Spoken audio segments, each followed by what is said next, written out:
Καλοφυτρωμένα τα σπαρμένα.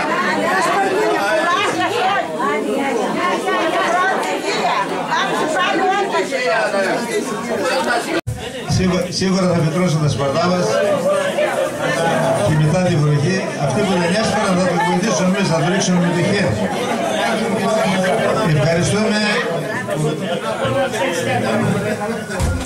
Ευχαριστούμε την πρόεδρο της Πέλαινα που μας επισκέφθηκε. Ευχαριστούμε τον κύριο Ζαφύρη που πάντα με την παρουσία του εδώ μας ενθαρρύνει για να κάνουμε περισσότερα πράγματα. Αλλά να ξέρουν όμως ότι κάτι περιμένουμε. Κάτι περιμένουμε κι εμείς από την Πέλαινα. Λοιπόν, το έθιμό μας το αναβιώνουμε, βέβαια με κάποια άλλη μορφή. Τότε το έθιμο το κάνανε στα σπίτια, στις γειτονιές, στο χωράφι. Τώρα εδώ πιο όμορφα νομίζω, γιατί αν το κάναμε στην ημερομηνία της Παναγίας δεν θα έχει σπίρει κανένας. Τώρα τουλάχιστον κάποιοι πρόλαβαν και έσπηραν.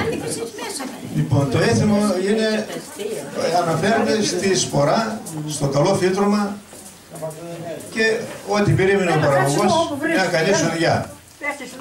Τέτοια εποχή πάντα το ζευγάρι στο χωράφι, η σπορά με το χέρι, όλα τα παρελκόμενα, η σιδερίνα, η σβάρνα, το αλέτρι, όλα αυτά και το ψωμί στο χωράφι. Δεν έρχονταν ο δουλευτής στο σπίτι γιατί δεν θα προλάβαινε τελειώς ποτέ.